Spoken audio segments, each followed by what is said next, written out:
Last time at Oaks Park Maths Department, we saw how detailed tracking and targeting add up and how a staff night out is good news for students. Because if the teachers are working with the same voice and the same excitement, then the students will get the same deal, the same good value.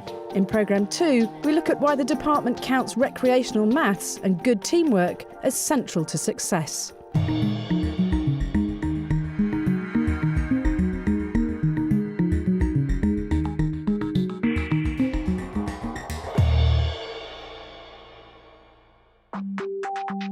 To successfully engage students with maths is no easy job.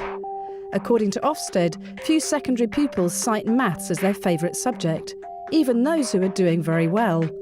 At Oaks Park Maths Department, they're trying hard to reverse this trend. OK, guys, come on in, let's go. World Maths Day, welcome everyone. Let's go. Little ones first, let's go, Janelle. Today, it's World Maths Day, and students are preparing to lock horns in a global maths battle. OK. Essentially, 40 to 50,000 kids are online at the same time, and millions of kids throughout the whole world are playing each other in basic mental operations. It's getting absolutely everyone involved in maths, whether they're doing A-level maths and going to Cambridge University, which we have in this school, or somebody who just started in year 7. What did you come? Fourth? Second? Third? Second. So it's getting absolutely everyone involved.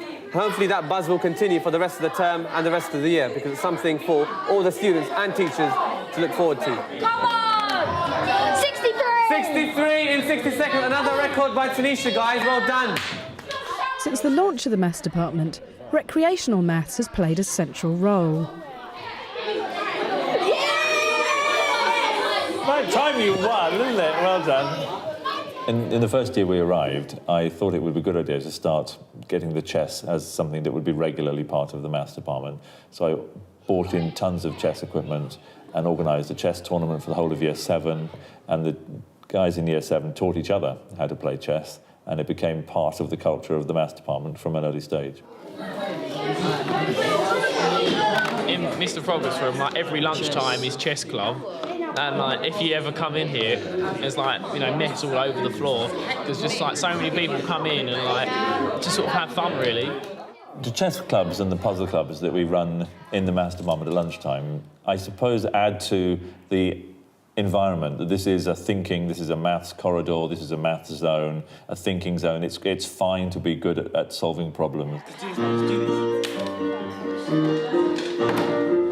Here is a circle, it knows how to get around. It has a radius from centre to rim. Pi r squared sounds like area to me. If I need a circumference, I just use my D. When you walk into Oaks Park and you walk into the Maths Department, it feels maths. And that sounds a bit silly, but lots of departments don't feel maths. And I vividly remember sitting in Stephen's classroom once and looking at the clock, and I was making some notes. I looked at the clock and I was thinking to myself, how much longer have I got left? And I was writing some notes. And then I looked at the clock again, and it was earlier than when I looked at it before. And it took me moments to think, what on earth's going on here? And the clock was going backwards. And it's these little quirky things that make you stop and think mathematically, that are all around the classroom. OK, so before we start on our problem-solving activity for today, which is going to be the main part of the lesson, just as a quick warm-up, I wanted to reintroduce one of our matchstick problems for people to have a go at. Engaging students in more orthodox lessons is important too.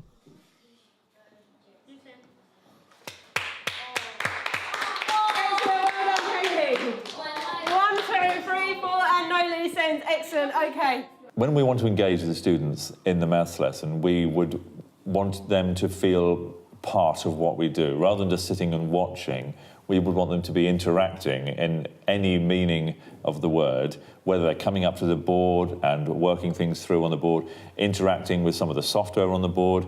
Maybe they'll be doing some work in the class in small groups with cards or activities.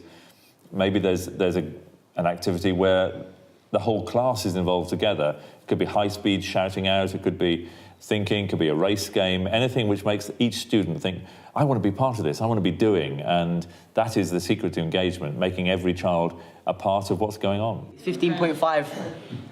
Not 6. 6. 15.6?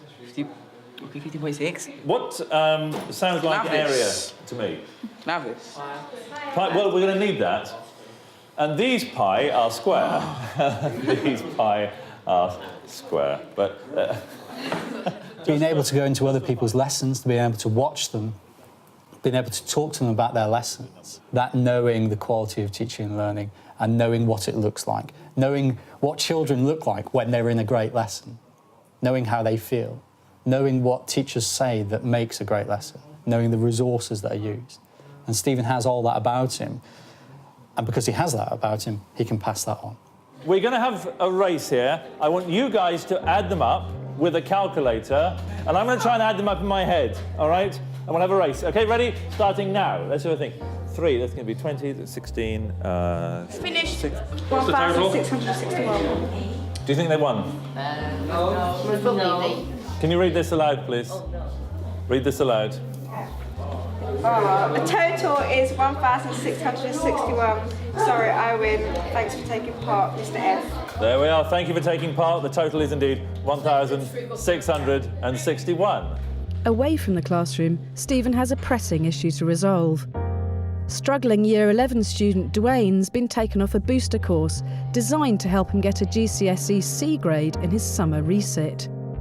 Course leader Raj Jutli is clear he must stay off, but Deputy Head David Dutch insists he's reinstated.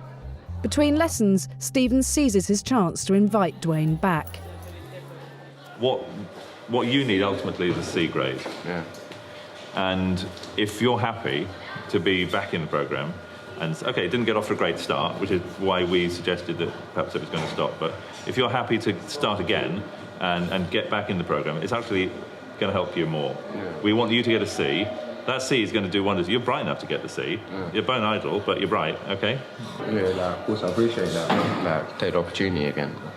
It's about making an effort, really. Yeah, of course, I appreciate it. All right, all right. Well, that's great news. Well done. Well done. Top. Have a good lesson in maths, Dwayne.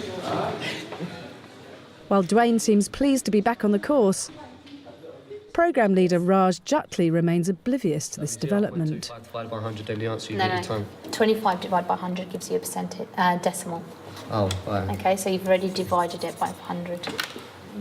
Good. Percentages ain't a strong point in my maths, so it was good to go over it just to make sure I could do well in the next test if any percentage questions come up. Meanwhile, missing CD maths student Simona, who'd decided against doing her resits, has had second thoughts. Well, I was just confused. I didn't know if I should do it or I should do it later. But then I had the chat with my mum and we decided it's probably better for me to do it in school. I'll still remember all the equations and everything. It's lunchtime chess club with Stephen Froggatt. And Raj has just discovered Dwayne's back on her course. Yeah, no. So that means Dwayne. I was under the impression that he's not in his profile. Well, Mr. Do you see Dave's Yeah, email? but then we spoke about it on the actual Tuesday when we had the meeting, and that clarified that he wasn't in it. Dave's taking him on as his tutor anyway, Yeah. but he's got to get his act together and It's and just do very it. mixed messages because I phoned so. Yeah, it was after you phoned that we got the message from Dave. Yeah, and I thought because we had discussed it well, because I had spoken about it in the meeting after David sent that email. I don't want to. I'm not trying to. Yeah, no, I know. Put you down and undermine you at all. Yeah, no, I know. But I think there's just mixed messages. If we just talk about it later. Yeah. Raj spoke to me. She was quite angry when I said, actually, he's coming back on. And she said, I can't believe that you've gone behind my back in a way. But I explained the position from both sides, and I appreciated that she'd been hurt and been upset. I said, ultimately, it's got to be about the students. I think the relationship we have as a department with each other really helps us resolve issues and know that actually we're not going to come to blows over this. We're going to be professional, we're going to be grown up, and then we can get back to the next meal that we're going to have out, you know. Building a successful maths department from scratch was never going to be easy. In 2003, Stephen Froggatt and the rest of Oaks Park School faced their first Ofsted inspection. Ofsted rated the maths department good, but they spotted some problems. The Ofsted inspector asked me if I knew how well my colleagues were getting on in their lessons, and I said, well, actually, I don't really know. I know my class is doing okay. I can see test results, but as for the day-to-day, I wasn't really sure. So we agreed it would be useful to have a more open-door policy in the department, which we've kept all this time. They said, for example, you need to have clearer job descriptions for the staff in your team so that everyone has a better idea of what they're doing and the part they play. And they also said it's important that you have a better, clearer vision for where you're going as a department. Your planning for the next couple of years doesn't really exist, and you've got to have a clearer picture than crisis management, just stumbling from one year into the next. The issue of job descriptions we dealt with probably most easily. We set down on paper what each person was responsible for doing and how the line management structure of the department worked. And it gave everyone a chance in the department to feel that they had a part to play. I've got a separate assessment criteria as well for you. Please try to read it carefully. It's very simple, it's very straightforward. If you're not sure about anything, please ask me or Mr. Froggatt, you know. Right now here, because I'm responsible for all these additional GCSE qualifications, so yes, I had to do lots of hard work during the last year. And I think it's not finally paying off now when I see that, things are working. And I can say very proudly that, look, I am contributing in our department, and yes, I am the part of a very successful Oak maths team. And that's very rewarding. As well as the issue of staff responsibilities, Ofsted still needed Stephen to tackle the department's long-term future. So far, we'd been planning really only for 1 year. So when we were challenged on that, I thought, well, no, this is important. We need to know. We have to think about A-levels, even though they were a couple of years down the line. Do we know what we're doing? Do we know how we're going to teach that? Have we got enough teachers capable of teaching A-level? All these sort of questions.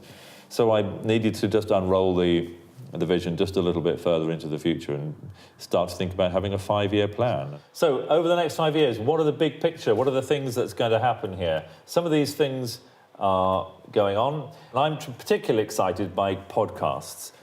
And I think you generally get a sense that you have a lot in the department, that you have a lot to learn from each other, that it's not only that I can learn a lot from the department, but that different people have their own contributions, and those are really important.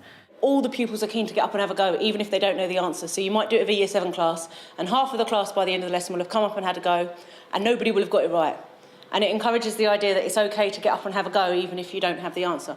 If I've, for example, done something in a lesson which has been particularly good, I'm encouraged in the next departmental meeting to give feedback and share those ideas. We can get them practising marking each other's work so they can see what the examiner's looking for. We can get them into the idea that all homework is done at home, and when they're doing exercises in class, that's kind of just to learn how they're done. He's created an atmosphere where people are able to take risks without fear of failure, or at least if they fail, without fear of ridicule. He's created that supportive atmosphere right from the beginning, so that when they get new members of staff now, they mostly fit in fairly quickly because of the empathy, I think, that he's shown with other teachers. Next time, how a broad-based curriculum adds up for students and the pressure's on as bad behaviour threatens to derail the lead-up to exams. It is a shame when students like him, with 22 school days to go, are potentially throwing everything away.